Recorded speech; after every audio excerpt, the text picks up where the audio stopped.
BTech, BSc agriculture join అవ్వాలనుకుంటున్నారా? అది కూడా 100% ప్లేస్మెంట్ గ్యారంటీతో. జీడీ గోన్కా యూనివర్సిటీ, హర్యానా.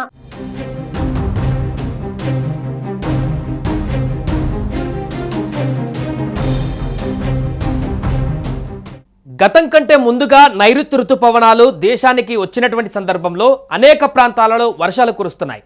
కొద్ది రోజులుగా వర్షాలు పడుతున్న సందర్భంలో 2-3 రోజుల నుంచి అటు ఎండ కూడా బీభత్సంగా కొడుతుంది. ఈ తరుణంలో వాతావరణ శాఖ శుభవార్త చెప్పింది. శుభవార్తతో పాటు భారీ హెచ్చరిక కూడా చేసింది. అవును, తెలంగాణలో చాలా ప్రాంతాలలో వర్షాలు పడుతున్నాయి. ఈ వారంలో కూడా ఉరుములు మెరుపులతో కూడిన భారీ వర్షాలు పడతాయని భారత వాతావరణ శాఖ హెచ్చరికలు జారీ చేసింది. జూన్ 11 వరకు రాష్ట్రంలోని అన్ని జిల్లాలలో వర్షాలు కురిసే అవకాశం ఉందని పేర్కొంది. హైదరాబాద్లో కూడా వాతావరణం మేఘావృతంగా ఉండి కొన్ని చోట్ల జల్లులు పడే అవకాశం ఉందని ఐఎండీ వెల్లడించింది. ఈ వారంలో నగరంలో పలు చోట్ల ఉరుములు మెరుపులతో కూడిన భారీ వర్షాలు సైతం కురిసే అవకాశం ఉందని హైదరాబాద్ వాతావరణ కేంద్రం పేర్కొంది.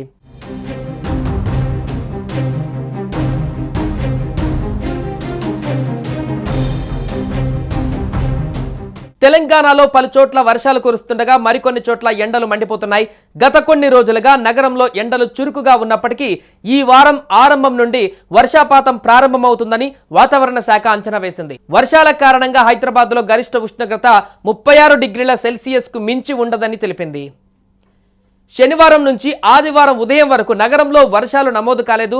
గరిష్ట ఉష్ణోగ్రత 37.5 డిగ్రీల సెల్సియస్గా నమోదైనప్పటికీ అది సాధారణ స్థాయికి కాస్త ఎక్కువగా ఉంది. సో కనిష్ట ఉష్ణోగ్రత 25.6 డిగ్రీల సెల్సియస్ కాగా ఆదివారం ఉదయం వాతావరణ తేమ 65%గా ఉండి సాయంత్రానికి అది 45%కి పడిపోయింది. అయితే సోమవారం నుంచి వాతావరణంలో మార్పులు ఉంటాయని వాతావరణ శాఖ పేర్కొంది. వర్షాలు పడే అవకాశాలను అంచనా వేసేసింది.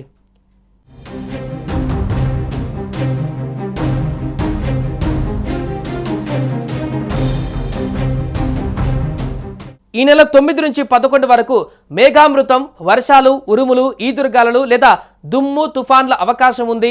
గరిష్ట ఉష్ణోగ్రత సుమారు 36 డిగ్రీల వద్ద ఉండగా కనిష్ట ఉష్ణోగ్రత 26 డిగ్రీల సెల్సియస్ దగ్గరగా ఉండవచ్చు అంటూ కూడా అంచనా వేసింది. అలాగే ఈ నెల 12 నుంచి 14 వరకు మేఘామృతమైన వాతావరణం మరింత పెరిగి వర్షాలు కురుస్తాయి. ఉరుములు, మెరుపులు ఎక్కువగా ఉంటాయి. ఉష్ణోగ్రతలు 34 నుంచి 35 డిగ్రీల సెల్సియస్ మధ్య ఉండే అవకాశం ఉందంటూ కూడా వాతావరణ శాఖ తెలిపింది. ఉరుములు, మెరుపులు ఉన్న సమయంలో బహిరంగ ప్రదేశాలలో ఉండకూడదని, చెట్ల కింద తలదాచుకోరాదని వాతావరణ శాఖ సూచించింది. రైతులు, విద్యుత్ వినియోగదారులు, పర్యాటకులు అప్రమత్తంగా ఉండాలని అధికారులు కోరారు. సో ఈ వచ్చే వారం రోజుల్లో కూడా భారీ వర్షాలు ఉన్నట్టుగా కూడా స్పష్టం చేసింది.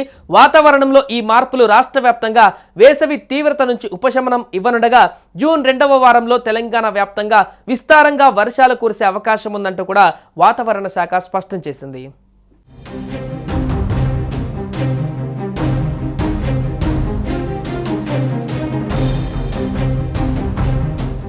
సుమన్ టీవీలో మీ పర్సనల్ అండ్ బిజినెస్ ప్రమోషన్స్ కోసం కింది నెంబర్కి కాంటాక్ట్ చేయండి.